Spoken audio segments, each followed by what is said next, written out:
দাখিল পরীক্ষা 2020 সালের সৃজনশীল প্রশ্নের সমাধান করব আমরা এখন। এই প্রশ্নটা দেওয়া আছে হলো এম সমান ten by by sec plus one আর এন সমান sec minus one by ten N. এখন এখানে তারপরে প্রশ্নটা দেওয়া আছে, প্রশ্ন আমরা সরাসরি সমাধানে চলে যাই। এখানে ক নম্বরে দেওয়া আছে যে সাইন পি সমান √3/2 হলে কস পি এর মান নির্ণয় করো। এখন ক নাম্বার সাইন পি সমান √3/2, সাইন পি। এখন সাইন √3/2 সমান কত? সাইন √3/2 সমান হলো 60°। তাই সাইন পি সমান সাইন 60°। উভয় দিকে আমরা সাইন সাইন বাদ দিলে পি সমান 60°। এখন কস পি এর মান বের করতে হবে, তাহলে কস পি সমান হলো 60°, আর কস 60°-র মান হলো হাফ। এখন আমরা খ নম্বরের সমাধান করব। খ নম্বরে দেওয়া আছে এম সমান ten A by sec plus one আর এন সমান sec minus one by ten এ। এখন সেকে প্লাস ওয়ান আর টেন এ, এই দুটাই হবে লসাগু।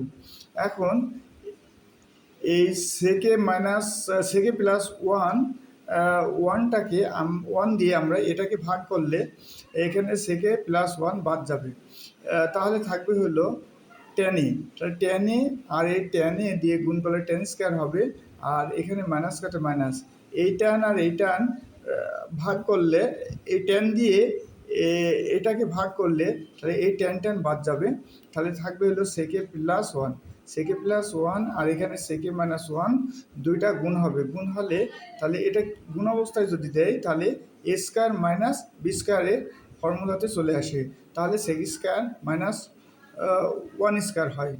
এখন আমরা নিচের লাইনে যাই। টেন স্কোয়ার সমান হলো সেক স্কোয়ার মাইনাস ওয়ানের উপর স্কোয়ার করলে ওয়ানই হয়। এখন ten square minus sec square minus one সমান টেন স্কোয়ার, তাহলে ten square minus minus ten square বাদ দিলে জিরো হয়, জিরো দিয়ে যা ভাগ করবে সব জিরো হয়, অর্থাৎ রাইট হ্যান্ড সাইড প্রুফ। ক নম্বরের প্রশ্নের সমাধানে আসি। ক নম্বরের প্রশ্ন দেওয়া আছে কি cause square theta minus sine square theta সমান 2 - 5 কজ থেটা। এখন কজ স্কোয়ার থেটা বা রেখে দিলাম, আমাদের এখানে সাইন স্কোয়ারে কজ স্কোয়ার বানাবো, তাহলে আমাদের একই লেভেলে চলে আসবে, সব কজের দিকেই চলে আসবে। তাহলে সাইন স্কোয়ার থেটা সমান কি? সাইন স্কোয়ার থেটা সমান 1 - কজ স্কোয়ার থেটা, আর যা আছে তাই লিখতে হবে। এখন কজ স্কোয়ার থেটা মাইনাস দিয়ে যদি আমরা এই ব্র্যাকেটের মধ্যে গুণ করি তাহলে ওয়ান করতে ওয়ান হয়, আর এই মাইনাসে প্লাস, আর কজ স্কোয়ার করতে কজ স্কোয়ার, আর এদিকে টু সমানের অপোজিটের টু যদি আমরা সমানের বাম পাশে নিয়ে আসি তাহলে সিন সাথে মাইনাস হয়, আর প্লাস 5 কজ যদি নিয়ে আসি -5 কজ যদি নিয়ে আসি তাহলে +5 কজ হয়, আর এখানে কিছু না থাকলে জিরো থাকে। এখন কজ স্কোয়ার থেটা আর কজ স্কোয়ার থেটা দুটোই প্লাস, তাই 2 কজ স্কোয়ার থেটা, আর এখানে 5 কজকে আমরা মাঝামাঝি নিয়ে আসি, আর এখানে -2 আর -1, তাহলে যোগ করলে হবে হলো -3। এটাকে আমরা মিডিল টার্ম করি, মিডিল টার্ম করলে আমাদের হবে হলো 2 cos square theta plus 6 cos theta minus cos theta আর -3। এখন এই 2 cos square theta plus cos theta দিয়ে এর মধ্যে আমরা 2 কজ কমন নিলে এখন কজ দুইটা আছে, একটা থাকে প্লাস কত প্লাস কজ আর কজ চলে আসে, আর এখানে হলো 2 দিয়ে ভাগ করলে কত হবে? 3 হবে। আর এখানে কি কোনোটাই দুইটা দুই রকম কমন যায় না, -1 কমন নিলে এখানে প্লাস, এখানে কজ থাকে, আর এই মাইনাস আর মাইনাস গুণ করলে হয় +3।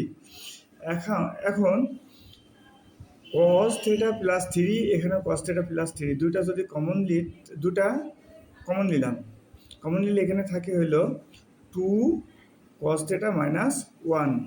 এখন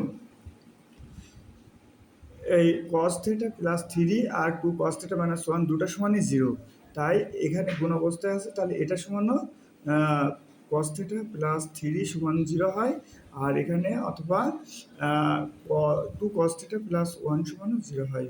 তাহলে এই cos 3 এপার প্লাস আছে, সমানের উপর গেলে মাইনাস হয়। cos থিটা -3 কোনো মান হয় না, তাই এটা গ্রহণযোগ্য নয়।